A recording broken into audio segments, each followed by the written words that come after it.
Friends, कैसे हैं आप? आशा करते हैं कि बहुत ही अच्छे होंगे। आपके लिए लेकर आया हूँ क्लास 12 की पॉलिटिकल साइंस, जिसका नाम है समकालीन विश्व में अमेरिकी वर्चस्व। चैप्टर 3 का नाम है समकालीन विश्व में अमेरिकी वर्चस्व।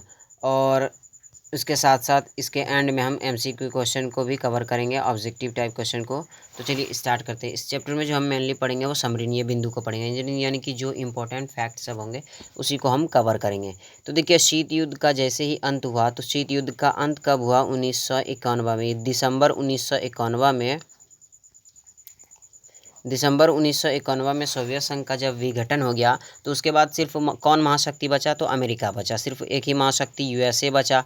तो यूएसए जो बचा, तो यूएसए सिर्फ बचा, तो उसके साथ एक ध्रुवीय विश्व बनकर सामने उभर कर आ गया अमेरिका। और उसके साथ साथ नई विश्व व्यवस्था की भी शुरुआत हुई। नई विश्व व्यवस्था की शुरुआत कैसे हुई? तो ऐसे में क्या हुआ कि इराक ने कुवैत पर कब्जा कर लिया, तो कुवैत को छुड़ाने के लिए संयुक्त राष्ट्र संघ ने इराक के विरुद्ध बल प्रयोग की अनुमति दे दी। ठीक है। और ऐसा यूएनओ ने पहली बार किया था, यानी कि यूएनओ की जो स्थापना हुई थी वो 1945 में इसकी स्थापना हुई थी। और ये जो घटना हुई थी, ठीक है, ये घटना हुआ था अगस्त 1990 में। तो यानी कि 45 साल में इतना बड़ा फैसला यूएनओ ने कभी नहीं लिया था कि सीधा बल प्रयोग की अनुमति दे दी थी। लेकिन जब कुवैत को इराक ने कब्जा कर लिया, तो ऐसे में यूएनओ ने बल प्रयोग की अनुमति दे दी। और अमेरिका का जो राष्ट्रपति था जॉर्ज बुश, उन्होंने क्या किया? इसे एक नई विश्व व्यवस्था की संज्ञा दे दी। तो नई विश्व व्यवस्था की संज्ञा कैसे हुआ, नाम पड़ा, वो आप जान चुके हैं। उसके बाद जानते हैं कि वर्चस्व आखिर होता क्या। हम जो इस चैप्टर में पढ़ेंगे अमेरिकी वर्चस्व, यानी कि पूरा चैप्टर अमेरिका के वर्चस्व पर ही आधारित है यह पूरा चैप्टर। तो वर्चस्व का मतलब हम जान लेते हैं क्या, कि वर्चस्व कहते किसको हमें। तो वर्चस्व होता क्या है? तो देखिए, वर्चस्व होता है कि दूसरों के व्यवहार को, यानी कि कोई दूसरा व्यक्ति है और उसके व्यवहार को अपने नियंत्रण में, यानी कि उसके व्यवहार को प्रभावित करके नियंत्रित करने की क्षमता, जिससे हम उसको मतलब मनचाहा काम करवा सकते हैं। मान लीजिए कि कोई ए एक व्यक्ति है और बी भी एक कोई व्यक्ति है, यानी कि ए व्यक्ति बी को जो काम करने के लिए बोलेगा बी वही करेगा। बी को अगर मान लीजिए ऐसा कहेगा कि मतलब ये करो तो वही करेगा, अगर ये नहीं करो तो वो नहीं करेगा। तो यानी कि बी क्या है? ए के मतलब नियंत्रण में है। ए जो कह रहा है वही बी कर रहा है। तो यानी कि ए का वर्चस्व बी के ऊपर है। तो वर्चस्व का मतलब यही होता है कि कोई व्यक्ति किसी दूसरे व्यक्ति पर अपना नियंत्रण जमा सके, यानी कि मनचाहा काम करवा सके, उसे जो चाहे वो करवा सके। ठीक है। और इतिहासकार कहते हैं कि इतिहासकार का ये मानना है कि विश्व में कोई भी एक ऐसा देश नहीं है जो कि मतलब अस्थायी रूप से उसका वर्चस्व कायम रहे। यानी कि आज जो है वो अमेरिका का वर्चस्व है, क्योंकि अमेरिका ज़्यादा ताकतवर है। तो हो सकता है कि आने वाले समय में कोई ऐसा देश और उभर कर सामने आए जिसके पास बहुत ज़्यादा आर्थिक शक्ति हो, तो वो उसका भी वर्चस्व हमें देखने को मिल सकता है। ठीक है। उसके बाद आगे आता है कि आखिर अमेरिका वर्चस्व की शुरुआत कब हुई। ठीक है। तो अगर आपसे ये पूछा जाता है कि अमेरिकी का वर्चस्व खुलकर कब सामने आया, तो खुलकर अगर बात आए तो 1991 में आया। 1991 में आया, यानी कि जब सोवियत संघ का विघटन हो गया, तो उसके बाद क्या हुआ कि अमेरिका का वर्चस्व खुल करके सामने आया पूरे दुनिया के सामने। लेकिन अगर आपसे ये पूछा जाए कि अमेरिका का वर्चस्व जो था वो कब से शुरू हुआ था, तो 1945 से आपको बोलना है। 1945 से इसलिए बोलना है क्योंकि 1945 में अमेरिका ने जापान के 2 शहर हिरोशिमा और नागासाकी पर बम गिराए थे। तो वो भी तो क्या था? एक वर्चस्व ही था ना। ठीक है। तो वर्चस्व का मतलब यही होता है कि मतलब किसी के तानाशाही वगैरह ये सब आप जानते हैं। ठीक है। तो युद्ध के दौरान अमेरिका जो था, अमेरिका की का जो निर्यात करने की क्षमता थी वो धीरे धीरे बढ़ने लगी, और इसकी आर्थिक शक्ति जो थी वो बहुत ज़्यादा बड़ी हो गई, बहुत बड़ी हो गई। अब यहाँ पे एक टॉपिक आता है कि विश्व यानी कि पूरी दुनिया के सामने वर्चस्व का आरंभ आखिर हुआ कैसे, वर्चस्व की शुरुआत आखिर कैसे हुई, तो वो जानते हैं। तो पहला आता है इराक पर कुवैत ने हमला किया, यानी कि प्रथम खाड़ी युद्ध इसे हम कहते हैं। प्रथम खाड़ी युद्ध हम इसे कहते हैं। तो इराक ने कुवैत पर हमला किया, ये 1990 की बात है। अगस्त 1990 की बात हो रही है, यहाँ पे याद रखिएगा ये। तो इराक ने कुवैत पर कब्जा कर लिया। इराक को भाई बहुत समझाया कि इराक अपना कब्जा कुवैत से हटा लीजिए, कुवैत को स्वतंत्र कर दीजिए, लेकिन इराक ने भाई किसी के नहीं मानी, क्योंकि इराक का उस समय जो राष्ट्रपति था 1990 में वो था सद्दाम हुसैन। तो इन्होंने किसी की नहीं मानी। तो ऐसे में संयुक्त राष्ट्र संघ ने क्या किया कि कुवैत को मुक्त करने के लिए यानी कि आज़ाद करवाने के लिए एक बहुत ही बड़ा फैसला लिया, यानी कि यूएनओ ने ऑपरेशन डेजर्ट स्टॉर्म चला दिया। तो ये ऑब्जेक्टिव में पूछा जाता है कि 1990 में या प्रथम खाड़ी युद्ध के दौरान यूएनओ ने कौन से ऑपरेशन चलाए थे, तो ऑपरेशन डेजर्ट स्टॉर्म चलाए थे। उसके एक अभियान चलाया और इसमें संयुक्त राष्ट्र संघ ने मतलब क्या किया कि एक सैनिक गठबंधन बनाए, ठीक है, और इसमें 34 देशों ने भाग लिया। इस युद्ध में 34 देशों ने भाग लिया और 34 देशों की जो मिली जुली सेना थी वो 6,60,000 सैनिक थे, ठीक है। तो इस युद्ध में 6,60,000 सैनिक थे, लेकिन सबसे चौंकाने वाली बात यह है कि इस 6,60,000 में 75% जो सैनिक था वो सिर्फ अमेरिका का था। तो देखिए चौंकाने वाली बात थी ना, अमेरिका का जो सैनिक था वो 75% था। 34 देशों की मिली जुली सेना जो थी वो 6,60,000 थी और उसमें सिर्फ 75% सेना जो था वो अमेरिका का था। ओनली मतलब सिर्फ 25% जो सैनिक था वो 33 देशों की थी। तो ये एक बहुत ही बड़ा फैक्ट था। उसके बाद क्या हुआ कि मतलब इराक की इसमें हार हुई, क्योंकि इराक जो था कमज़ोर पड़ गया। और उसके बाद क्या हुआ, समुद्री मार्ग, स्वतंत्र व्यापार, उदारीकरण, इन सभी चीज़ों पर विश्व बैंक, अंतर्राष्ट्रीय मुद्रा कोष आर्थिक प्रतिबंध लगा दिए गए हैं, ठीक है। यानी कि कुछ न कुछ तौर पर अगर देखें तो अमेरिका मतलब धीरे धीरे पर इस पर इन सभी चीज़ों पर अधिकार करने लगा। उसके बाद प्रथम खाड़ी युद्ध जो था, इसे प्रथम खाड़ी युद्ध के नाम से भी जाना जाता है। आपको हम बताएं 1990 में जो अगस्त 1990 में ये जो घटना हुई थी, इसे अमेरिका ने अपनी शक्ति का प्रदर्शन किया। मतलब इसमें बहुत ज़्यादा अपना शक्ति दिखाया अमेरिका ने प्रथम खाड़ी युद्ध में। और इसे कंप्यूटर युद्ध भी कहा जाता है और इसे वीडियो गेम वार के नाम से भी जाना जाता है। तो ऑब्जेक्टिव में ये क्वेश्चन एक बार पूछा गया था कि प्रथम खाड़ी युद्ध को और किस नाम से जाना जाता है। तो ऑप्शन में आपके साथ बहुत सारे रहेंगे, उसमें से एक ऑप्शन ये भी रहेगा कि वीडियो गेम वार। तो आपको वीडियो गेम वार वाला ऑप्शन ही चूज करने हैं। उसके बाद आगे आता है बिल क्लिंटन। बिल क्लिंटन क्या हुआ कि 1992 में अमेरिका में राष्ट्रपति चुनाव हुआ। तो 1992 में जो अमेरिका में राष्ट्रपति चुनाव हुआ उसमें बिल क्लिंटन खड़े हुए और बिल क्लिंटन ने 1992 में जीत लिया। उसके बाद फिर 4 साल के बाद 1996 में फिर राष्ट्रपति चुनाव हुआ और दोबारा ये जीत गए। तो यानी कि 8 वर्ष के लिए ये मतलब बन गए राष्ट्रपति अमेरिका के। तो ऐसे में इन्होंने क्या किया कि अपने मतलब अपना फैसला जो लिया वो घरेलू मामलों पर ज़्यादा ध्यान दिया, यानी कि अंतर्राष्ट्रीय मामलों पर ज़्यादा इन्होंने मतलब ध्यान नहीं दिया। इन्होंने घरेलू मामला जो था उन पर ज़्यादा ध्यान दिया और उसको फोकस किया, इसलिए इन्होंने 1996 वाला भी चुनाव जीत लिया था। उसके बाद 1999 में यूगोस्लाविया का वर्चस्व यानी कि इन सभी कार्य हुआ और यहाँ पर अलकायदा ने मतलब अपने सैनिक ठिकाने बना लिए थे।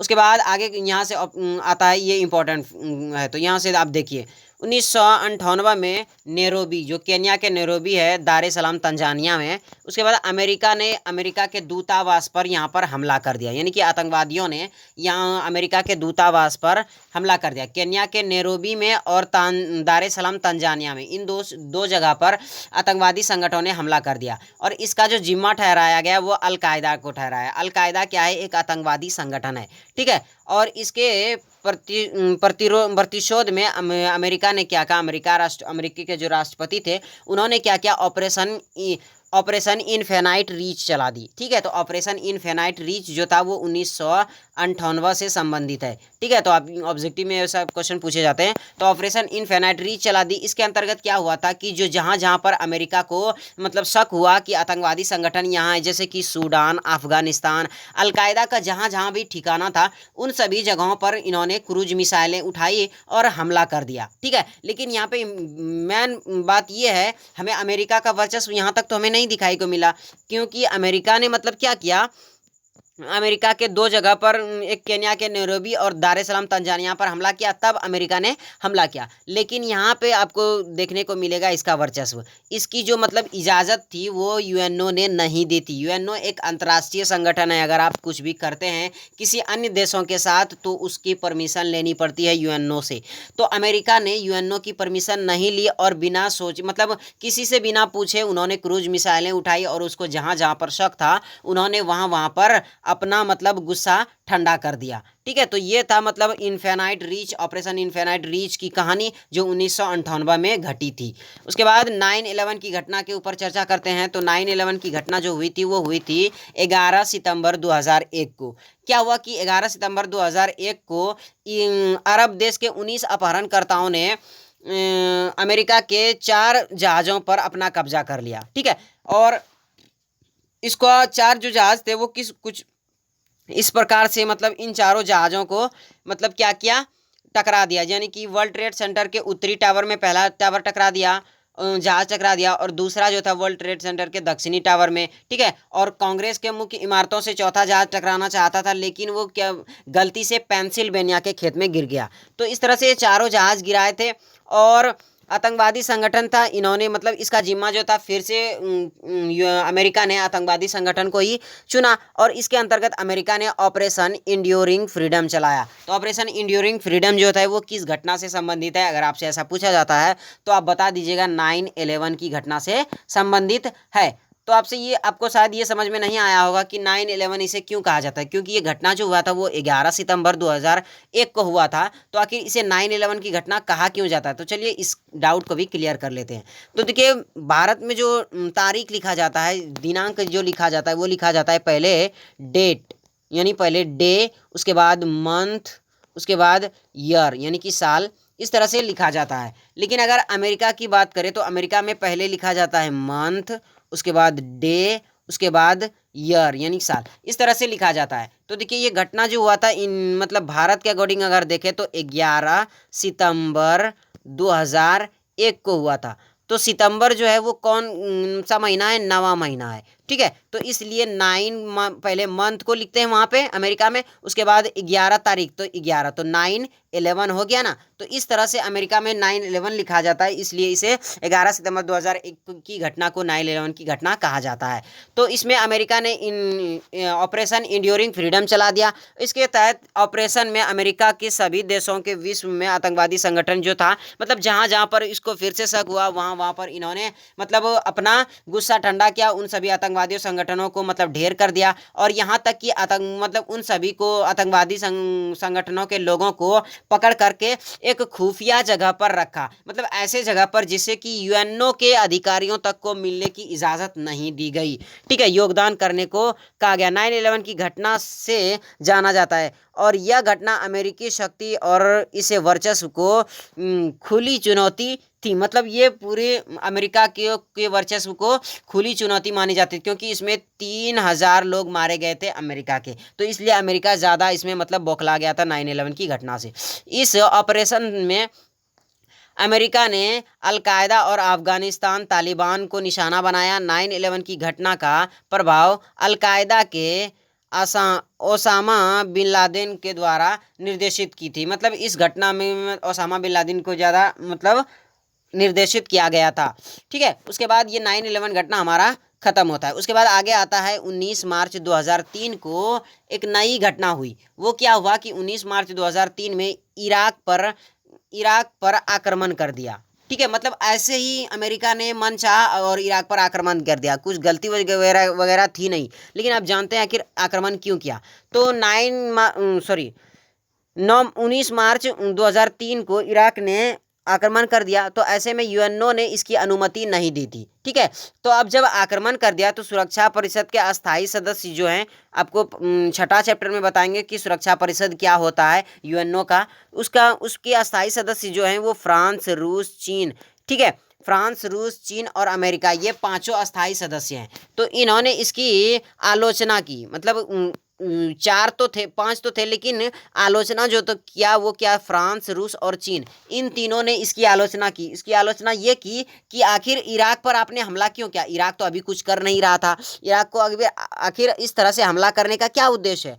तो अमेरिका ने मतलब अमेरिका इराक में सद्दाम हुसैन के शासन को समाप्त करना चाहता था। यानी अमेरिका का जो उद्देश्य था वो ये था कि सद्दाम हुसैन का जो शासन है वहाँ पे उसको समाप्त कर दिया जाए और अपनी पसंद की सरकार स्थापित कर दिया जाए। यहाँ पे मतलब अमेरिका ने ये सोचा था कि वहाँ पे जो मतलब सद्दाम हुसैन की सरकार है उसे गिरा दिया जाए और अमेरिका अपने मनपसंद की सरकार को वहाँ पर स्थापित कर दिया जाए ताकि वहाँ जो तेल भंडार हैं उन पर अपना नियंत्रण हो सके। ठीक है, और इसे ऑपरेशन इराकी फ्रीडम दिया गया था। उसके बाद सद्दाम हुसैन को बंदी बनाकर उस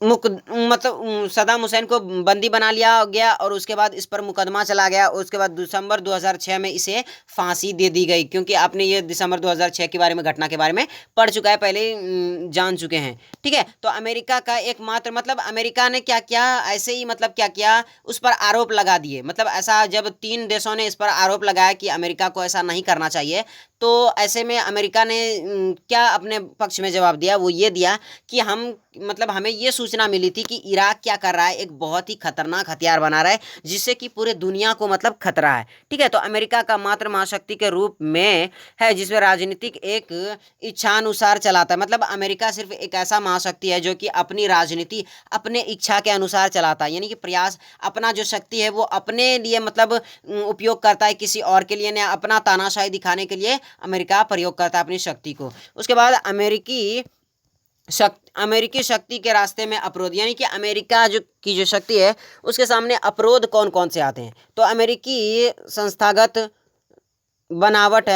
की संस्थागत बनावट है जहां शासन के 3 अंग के बीच शक्ति का बंटवारा किया गया है। एक कार्यपालिका और दूसरा सैनिक और तीसरा अंकुश लगाने का काम करते हैं। यानी कि कार्यपालिका, सैन्य शक्ति, ये सभी चीज़ें क्या करती है, इस पर अंकुश लगाती, मतलब इस पर आरोप, अमेरिका पर आरोप लगाते रहता है। उसके बाद अमेरिकी शासन जो अपनी प्रकृति में अमूमन है अमेरिका की विदेश सैन्य अधिनियम अंकुश रखने में बड़ा भूमिका निभाता है। मतलब ये सभी जो है वो विदेश सैन्य जो है वो अमेरिका पे हमेशा मतलब क्या करता है, अंकुश लगाते रहता है, बदनामी इस पर थोपते रहता है। उसके बाद नाटो, उत्तरी अटलांटिक ट्रेटी ऑर्गेनाइजेशन जिसे हम कहते हैं, इन देशों में मतलब बाजार मूल्य अर्थव्यवस्था चलाती रहती है। नाटो में शामिल देश अमेरिका के वर्चस्व पर भी अंकुश लगाता है। नाटो जो है इसके बारे में आप जान चुके हैं, 4 अप्रैल 1949 में इसकी स्थापना हुई थी। तो ये नाटो में जो उस समय 12 देश शामिल थे, लेकिन अभी की बात करें तो अभी बहुत सारे देश शामिल हो जाते हैं। तो ये सभी देश अमेरिका के मतलब ये जो अमेरिका मतलब करता है गलत वगैरह, ठीक है, तो इस पर अंकुश लगाते रहता है, इस पर बदनामी ठोपते रहता है। ठीक है, और उसके बाद आता है भारत अमेरिका संबंध। मतलब भारत और अमेरिका के संबंध कैसे हैं तो ये जानते हैं। भारत अमेरिका संबंध, सोवियत संघ के पतन के बाद भारत ने अपनी अर्थव्यवस्था का उदारीकरण कर दिया। ठीक है, उसके बाद वैश्विक व्यवस्था से उदारीकरण का मतलब होता है कि मतलब कोई भी भारत में आ सकता है और मतलब आ करके अपना मतलब बिजनेस कर सकता है। उसके लिए मतलब बहुत ज़्यादा कागज पत्र वगैरह नहीं करने पड़ते हैं, क्योंकि जो समाजवादी अर्थव्यवस्था में होता है वो बहुत सारा मतलब उसमें कागज पत्र का ध्यान रखना पड़ता है। आप किसी भी देश में जाकर अगर अपना बिजनेस करते हैं तो उदारीकरण कर दिया भारत ने, और इससे वैश्विक अर्थव्यवस्था से जुड़ने का फैसला भी मतलब फैसला लिया। और इस नीति द्वारा आर्थिक वृद्धि दर भी क्या हुआ, भारत की बहुत अच्छी बढ़ी। और अमेरिका और भारत की दोस्ती की बात करें तो, जहाँ तक की बात करें तो थोड़ी बहुत अच्छी ही चली आ रही है शुरू से। उसके बाद यहाँ से हमारा चैप्टर खत्म होता है। अभी हमने जो चैप्टर पढ़ा, क्या हमसे वो क्वेश्चन बन पाते हैं, क्या हम इस काबिल बन पाए हैं जो कि हम 1 नंबर वाले क्वेश्चन को बना सकते हैं। तो चलिए स्टार्ट करते हैं कि देखते हैं वो 1 मार्क्स वाले जो क्वेश्चन है, 1 मार्क्स वाले, क्या हमसे वो क्वेश्चन बन पाते हैं या नहीं बन पाते हैं। तो पहला क्वेश्चन है, प्रथम खाड़ी युद्ध को किस ऑपरेशन के नाम से जाना जाता है। तो पहला का जो आंसर होगा वो होगा ऑपरेशन डेजर्ट स्टॉर्म। आपको बताए थे प्रथम खाड़ी युद्ध अगस्त 1990 में जो हुआ था वो ऑपरेशन डेजर्ट स्टॉर्म हुआ था। ठीक है, जो इराक ने कुवैत पर कब्जा कर लिया था। उसके बाद दूसरा क्वेश्चन है कि अमेरिका का आर्थिक वर्चस्व को चुनौती कौन से देश दे रहा है। यानी कि अमेरिका का जो मतलब आर्थिक चुनौती है, यानी वर्चस्व जो है, वो आखिर इसको टक्कर देने के लिए कौन से देश हो सकते हैं। तो वो 3 देश हैं, भारत, चीन और जापान। ठीक है, भारत, चीन और जापान जो है ये तीनों मतलब अमेरिका के वर्चस्व को टक्कर दे सकता है। उसके बाद तीसरा क्वेश्चन है कि समकालीन विश्व में अमेरिकी वर्चस्व की शुरुआत कब हुई। समकालीन विश्व में अमेरिकी वर्चस्व की जो शुरुआत हुई थी वो हुई थी सोवियत संघ के विघटन के बाद, यानी कि जो 1991 में सोवियत संघ का पतन हो गया उसके बाद समकालीन विश्व में अमेरिका का वर्चस्व खुल करके दुनिया के सामने दिखने को मिला।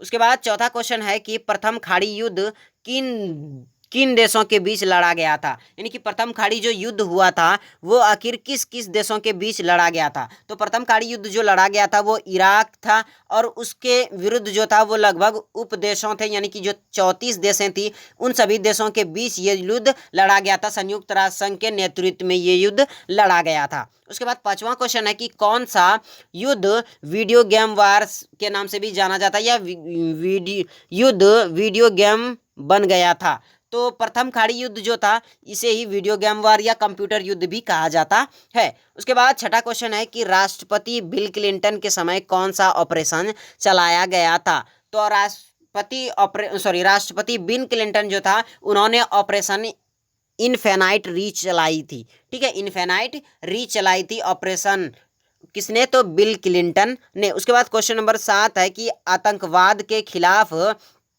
विश्वव्यापी युद्ध के अंग के रूप में अमेरिका कौन सा ऑपरेशन चलाया, यानी कि आतंकवादी के खिलाफ अमेरिका ने कौन से ऑपरेशन चलाए थे। तो आतंकवादी के खिलाफ चलाया था operation enduring freedom. Operation enduring freedom, ये तीनों ऑपरेशन जो है वो बहुत ज़्यादा इंपॉर्टेंट है इस चैप्टर से, क्योंकि तीन में से एक न एक आपको पूछ ही लिया जाता है। तो ऑपरेशन एंड्योरिंग फ्रीडम जो था वो 9/11 की घटना से संबंधित, आप ये भी याद रखिएगा, ऑपरेशन एंड्योरिंग फ्रीडम। उसके बाद क्वेश्चन नंबर 8 कह रहा है कि हेजेमनी शब्द का अर्थ क्या होता है। हेजेमनी का शब्द आपको ऊपर हम बताए कि मतलब कोई ऐसा व्यक्ति जिस पर उसे नियंत्रण रख सके। ठीक है, यानी कि किसी एक राज्य पर या किसी एक व्यक्ति पर अपना अधिकार से अपना मन चाहा अधिकार कर सके, यानी कि उसे जो चाहे वही काम करवा सकता है, हेजेमनी यानी कि वर्चस्व से। उसके बाद क्वेश्चन नंबर 9 कह रहा है कि इंटरनेट किस परियोजना का परिणाम है। इंटरनेट जो है वो किस परियोजना का परिणाम है। तो इंटरनेट जो है अमेरिकी सैन्य अनुसंधान परियोजना का परिनिर्माण है। ठीक है, उसके बाद क्वेश्चन नंबर 10 कह रहा है कि बैंड बैगन की नीति क्या है। तो अमेरिका के वर्चस्व के विरुद्ध में अमेरिका के जो वर्चस्व था इसको विरोध में जाने के बजाय उसके तंत्र में रहते हुए अवसरों का फायदा उठाना ही बैंड बैगन की नीति है। बैंड बैगन की नीति मतलब ये कहता है कि अमेरिका का वर्चस्व आज है तो उसके साथ मिल जाओ। ठीक है, और आने वाले समय में अगर कोई और मतलब वर्चस्व आता है किसी और का तो उसके साथ चले जाओ। तो बैंड बैगन की नीति यही कहती है। उसके बाद क्वेश्चन नंबर 11 कहता है कि अमेरिकी वर्चस्व से बचने का तरीका कौन सा हो सकता है। ठीक है, 11 नंबर क्वेश्चन है। तो अमेरिकी वर्चस्व से बचने का तरीका यह है कि अमेरिकी वर्चस्व से पहला बचने का तरीका यह है कि कोई ऐसा देश जो कि उससे छिप जाए, यानी कि अब देखिए कोई नेपाल जैसा देश भी अगर आप अपने आप को छिपाना चाहे तो नहीं छिपा सकता है। ठीक है, उसके बाद दूसरा ये है कि भारत, रूस और चीन ये तीनों अगर मिल जाएं तो क्या हो सकता है, अमेरिका के वर्चस्व से बचा जा सकता है। ठीक है, ऐसा आपके क्वेश्चन किताब में दिया हुआ है, ये क्वेश्चन आप देखेंगे तो मिल जाएगा। उसके बाद 9/11 की घटना जो हुई थी, यानी कि 11 सितंबर 2001 को जो घटना हुई थी, अमेरिकी हमले के लिए किस आतंकवादी को जिम्मेदार ठहराया गया था। तो आपको याद होगा कि अलकायदा को ठहराया गया था। तालिबान एक आतंकवादी संगठन था। यहाँ पर अफगानिस्तान, सूडान, इन सभी जगहों पर अमेरिका ने क्या किया था, अमेरिकी सैनिक ने हमला किया था। उसके बाद क्वेश्चन नंबर 13 कह रहा है कि इंटरनेट के जरिए वर्ल्ड वेब का हिंदी अर्थ क्या होता है। मतलब वर्ल्ड वाइड वेब यानी डब्ल्यू जो है, डॉट जो है उसका मतलब हिंदी में अर्थ आखिर क्या होता है। तो इसका हिंदी में अर्थ होता है जगत जोड़ता जाल, डब्ल्यू जो है इसका हिंदी में अर्थ होता है जगत जोड़ता जाल। ये हमारे यहाँ से क्वेश्चन था। अगर ये क्वेश्चन आपको पसंद आता है या ये वीडियो आपको पसंद आती है तो प्लीज़ आपसे गुजारिश है कि इस वीडियो को लाइक कीजिए और अपने 5 दोस्तों के साथ इस वीडियो को शेयर कीजिए। और हमारे चैनल पर पहली बार आए हैं तो आपसे गुजारिश है, विनती है, निवेदन है, अनुरोध है कि हमारे इस चैनल को सब्सक्राइब कीजिए और साथ में बेल आइकन को भी दबाएं ताकि इसी तरह की आने वाली वीडियोज़ आप तक पहुँचती रहे। मिलेंगे एक नए वीडियो में आपके साथ, तब तक के लिए जय हिंद, जय भारत।